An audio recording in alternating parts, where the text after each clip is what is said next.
Hello everyone, welcome back to the Artolic and welcome back to the new video. So today I'm going to draw fictional character Aladdin and Jasmine. তোমরা সবাই জানো এটা একটা খুব popular cartoon character. আমরা সবাই অ্যালাদিন and জাসমিনের story, fictional যে story আছে সেটা পড়েওছি অ্যান্ড টিভিতে অনেক ফিল্ম আছে অ্যান্ড অ্যানিমেশনও আছে, সেগুলোও দেখেছি। তো আজকে আমি ফার্স্টে করেছি যে পেন্সিল দিয়ে আউটলাইনটা হালকা করে ড্র করে নিয়েছিলাম। তারপরে তোমরা দেখতেই পাচ্ছ আমি আস্তে আস্তে পেন দিয়ে, ব্ল্যাক কালারের পেন দিয়ে সেই আউটলাইনের ওপরে ভালো করে আউটলাইনটাকে প্রমিনেন্ট করে নিচ্ছি, যাতে তোমরা বুঝতে পারো যে আমি কী এঁকেছি, বা পেন্সিলের যে দাগগুলো আছে সেগুলো যেন ভালো করে বুঝতে পারা যায়।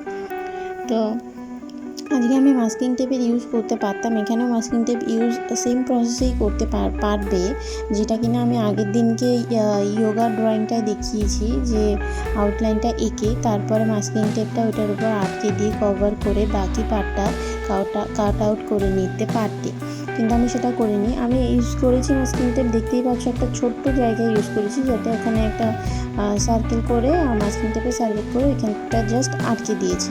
তো আমি এর বেশি আর কিছু করিনি। এরপর আমি এখানে অয়েল প্যাস্টেলের ফার্স্টে ব্লু শেড নেব, ব্লুয়ের 3টে শেড ইউজ করব, সরি 4টে শেড ইউজ করব।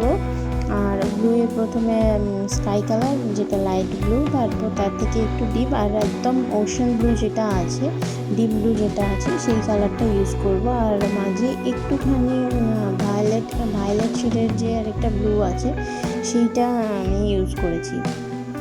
তো আমি পুরো ছবিটাই আজকে ক্লাউডস, মানে আকাশে ক্লাউডস দেখা যায় যেরকম, মেঘগুলো দেখা যায় যেরকম, সেই রকমভাবেই করছি। তার কারণ হচ্ছে যে যেহেতু আলাদিন এটা ওর বারান্দা, মানে জাসমিনের বারান্দায় জাসমিনের সাথে দেখা করতে গেছে, এই সিনটা আমি ড্র করছি।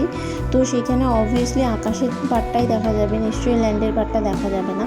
তো আমি সেই জন্যই ওই মেঘগুলো সব ড্র করেছি। এবার মেঘ ড্র করার প্রসেসটা আমাদের আগের দিনই, আমি আগের ভিডিওতেও বলেছি যে মেঘ ড্র করতে গেলে তোমাকে light shade and dark shade দুটো ইউজ করতে হয়, তাতে মেঘগুলো অনেক বেশি, মানে মেঘের যে এফেক্ট আছে সেই এফেক্টটা আরও বেশি ভালোভাবে পিকচারে বোঝা যায়।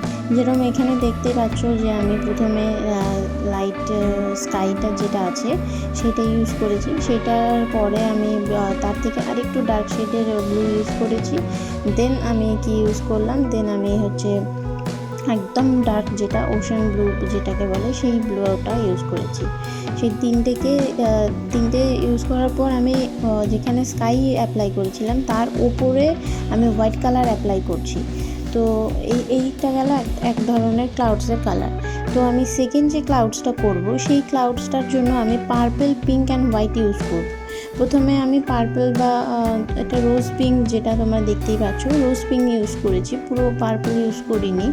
তো সেই রোজ পিঙ্কটা প্রথমে দিয়েছি, আর যেহেতু ব্লু স্কাইয়ের শেডের সঙ্গে পিঙ্কটা যায়, সেই জন্য আমি স্কাইয়ের পরে পিঙ্ক শেডটা রেখেছি, স্কাইয়ের পরে আমি রোজ পার্পল বা পার্পল শেডটা দিচ্ছি না। তো আমি এখানে তোমাকে একটা মেনটেন করতে হবে যে ডার্ক লাইট এরকমভাবে, যেরকম লাইটের দিক থেকে আস্তে আস্তে করে যেরকম লাইট শেডের দিক থেকে ডার্ক শেডে যাচ্ছে, আবার ডার্ক শেড থেকে লাইট শেডে আসছে। তো সেটা বুঝতেই পারছো, আমি পিকচারে ভালো করেই বুঝিয়ে দিচ্ছি, পেন্টিংটায় ভালো করেই বুঝতে পারছো সেটা হচ্ছে যে আমি বেশি কালার অ্যাপ্লাই করিনি আজকে। এই ব্লু আর রোজ পিঙ্ক আর তোমার পিঙ্ক অ্যান্ড টিন্ট কালার যেটা আছে, মানে একদম স্কিন কালারও বলে অনেকে, সেই কালারটা মাঝে ইউজ করেছি। আর ওপরের দিকে একটুখানি মেঘ করার জন্য, মানে একটু ক্লাউডস করার জন্য আমি এখানে স্কাই আর হচ্ছে তোমার ডার্ক ব্লু যেটা আছে সেটা ইউজ করেছি। আর হোয়াইটের ইউজটা হবে, কারণ যেখানে যেখানে তুমি নিউ যে শেড আছে সেটা দেবে, তার আগে তুমি হোয়াইট কালারটাকে অ্যাপ্লাই করে দেবে। তাতে কি হবে, ওই জায়গাটুকু একটু হোয়াইটিশ হবে, প্লাস তোমার দুটো কালার একসাথে মিক্সচার হয়ে যাবে না, তাতে ব্লেন্ডিং যখন হবে তখন খুব সুন্দর একটা এফেক্টও আসবে। এবারে ব্লেন্ডিংয়ের পার্টটার কথা বলি। ব্লেন্ডিং কিন্তু আমি আজকে টিস্যু দিয়ে বা কটন দিয়ে করছি না, আমি আমার ফিঙ্গার দিয়ে করছি। আর এখানে ব্লেন্ডিং করার একটা প্রসেস হচ্ছে, তোমরা যে রাব করবে কালারটা, সেটা সার্কুলার মোশনে রাব করবে, তাহলে কিন্তু একটা ক্লাউডসের যে একটা কী বলবো, একটা ঘন যে একটা ভাব থাকে, সেই ক্লাউডের ওই রকম একদম এফেক্টটা চলে আসবে।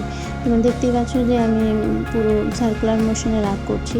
আর যেহেতু আমি ফিঙ্গার দিয়ে করছি, তো আরেকটা কথা বলছি, ফিঙ্গার দিয়ে যখন করবে, হয় যে ফিঙ্গারটা ইউজ করছো সেইটা ইউজ করার পর সেটা ভালো করে ক্লিন করে নিয়ে নেক্সট কালারের ওপর তুমি সেই ফিঙ্গারটা রাব করতে পারো, অথবা তুমি কি করতে পারো যে অন্য তোমার যে ফিঙ্গারসগুলো আছে সেগুলোকেও তুমি সেম প্রসেসে যেরকম সার্কুলার মোশন অ্যাপ্লাই করার কথা সেরকম সার্কুলার মোশনে অ্যাপ্লাই করবে। তো এখানে আমার ক্যামেরাটা একটু কেঁপে গেছে আর কি ব্লেন্ড করতে গিয়ে। এরপরে যেখানে যেখানে তোমার একটু কালারটা প্রমিনেন্ট করার দরকার, যেরকম যে কিছু কিছু জায়গায় আমি স্কাই কালারটা দিয়ে আবার আউটলাইনটা করে নিয়েছি ক্লাউজে, আবার অনেক জায়গায় পার্পল কালার দিয়েও করে নিয়েছি। এখানে তুমি হোয়াইট কালারও ইউজ করতে পারবে। যেহেতু এবারে একটা কথা বলি, এখানে যেহেতু আমি টিস্যু বা কটন বাড দিয়ে একদম ব্লেন্ডটা করিনি, তো তোমার এই কালারের উপরে হোয়াইট কালারটা কিন্তু বসাতে একটু প্রবলেম হবে, কারণ কালার যখন প্রপারলি ব্লেন্ড হবে না তখন কিন্তু আরেকটা যে কালার, দুটো কালার অ্যাপ্লাই করলে ব্লেন্ড হয়ে যাবে, কিন্তু থার্ড যে কালারটা অ্যাপ্লাই করবে সেই কালারটা কিন্তু অত বেশি প্রমিনেন্ট হবে না। সো এখানে আমি অত বেশি প্রমিনেন্ট করবো না, মিশেই থাকবে। আমি এখানে কিছু স্টার্ট করার জন্য আমি হোয়াইটনার, আমার যেহেতু শেষ হয়ে গেছে, আমি হোয়াইটনার ইউজ করছি না, আমি এর জন্য অ্যাক্রিলিক ইউজ করছি। অ্যাক্রিলিক কালারটা যেরকমভাবে ব্রাশ পেন্টিংয়ের জন্য যেরকমভাবে স্প্রে পেন্টিং যেটাকে বলে, সেই স্প্রে পেন্টিংয়ের মতো করে এটাকে ওই ছড়িয়ে দিচ্ছি হোয়াইট কালারটা, আর যেখানে যেখানে দরকার স্টারগুলোকে একটু প্রমিনেন্ট করে দিচ্ছি। তো এরপরে আমি অবভিয়াসলি বুঝতে পারছি এরপরে কী করব। এরপরে নেক্সট আমি মাস্কিং টেপটাকে রিমুভ করব। মাস্কিং টেপটাকে আরেকটা কথা বলে দিই, এখানে আমি কিন্তু একটুখানি নিচের দিকে ক্লাউডস করেছি এই অ্যাক্রিলিক দিয়ে, যেহেতু আমার মনে হচ্ছিলো যে হোয়াইট কালারটা ওখানে অ্যাপ্লাই করা যাচ্ছে না। আমি বললামই একটু আগে যে যেহেতু প্রপারলি ব্লেন্ড নয়, হালকা হালকা ব্লেন্ড করা, তো সেই জন্য আমি কিছু কিছু জায়গায় হোয়াইটটা অ্যাপ্লাই করেছি। তো তোমরাও এভাবে হোয়াইটটা অ্যাপ্লাই করতে পারো, ভালো লাগবে, খারাপ লাগবে না। দেখতেই পাচ্ছ কীরকম এফেক্ট আসছে। এরপর নেক্সট হচ্ছে আমি মাস্কিং টেপটাকে উঠিয়ে দেব। মাস্কিং টেপটাকে ওঠানোর পর একটাই কাজ, সেটা হলো বাকি যে পার্টটা রয়েছে মানে ক্যারেক্টার্সগুলোর ওপরে আমি ব্ল্যাক কালার অ্যাপ্লাই করব। এবার ব্ল্যাক কালার অ্যাপ্লাই করার প্রসেস আগের দিন আমি বলেছি, আজকে আবার বলছি, যেখানটায় আমি ব্ল্যাক করব সেই পার্টটা খুব ভালো করে অনেক টাইম নিয়ে করতে হবে, কারণ এই ব্ল্যাক পার্টটা যদি ঠিকমতো না করা হয়, যদি ব্ল্যাক পার্টের কিছু কিছু জায়গায় হোয়াইট থেকে যায়, তাহলে কিন্তু ভালোভাবে হাইলাইটেড হবে না ব্ল্যাকটা। তাতে মনে হবে যে পিকচারটাই, যে এফেক্টটা আসা দরকার পিকচারে, সেই এফেক্টটা কিন্তু আসবে না। তো স্লোলি এই প্রসেস করবে। আমি পুরো প্রসেসটা দেখাইনি, কিছুটা পার্ট দেখিয়েছি। আর ভালো করে আগে ব্ল্যাক পেন্সিল দিয়ে ভালো করে আগে আউটলাইনটাকে ড্র করে নেবে। আউটলাইনটা ড্র করার পর ভেতরটা ব্ল্যাক দিয়ে কভার করে দেবে। তো আমি তাই করছি, ভালো করে আউটলাইনগুলো ড্র করে নিয়ে তারপরে ভেতরের পার্টটা ব্ল্যাক দিয়ে কভার করছি। আর যে জায়গাটা একটু বড়, সেই জায়গাটা পেন্সিল দিয়ে করতে টাইম লাগবে, সেই জায়গাটায় তোমরা অয়েল প্যাস্টেলের যে ব্ল্যাক শেড আছে সেই ব্ল্যাক শেড নিয়ে ব্ল্যাকটা অ্যাপ্লাই করবে। তারপর একটা কটন বাড দিয়ে সেটাকে ব্লেন্ড করে দেবে, তাতে কিন্তু সেম এফেক্টই আসবে, পেন্সিলের মতনই এফেক্ট কিন্তু আসবে, কোনো অন্যরকম লাগবে না। তো আমি সেটাই করেছি।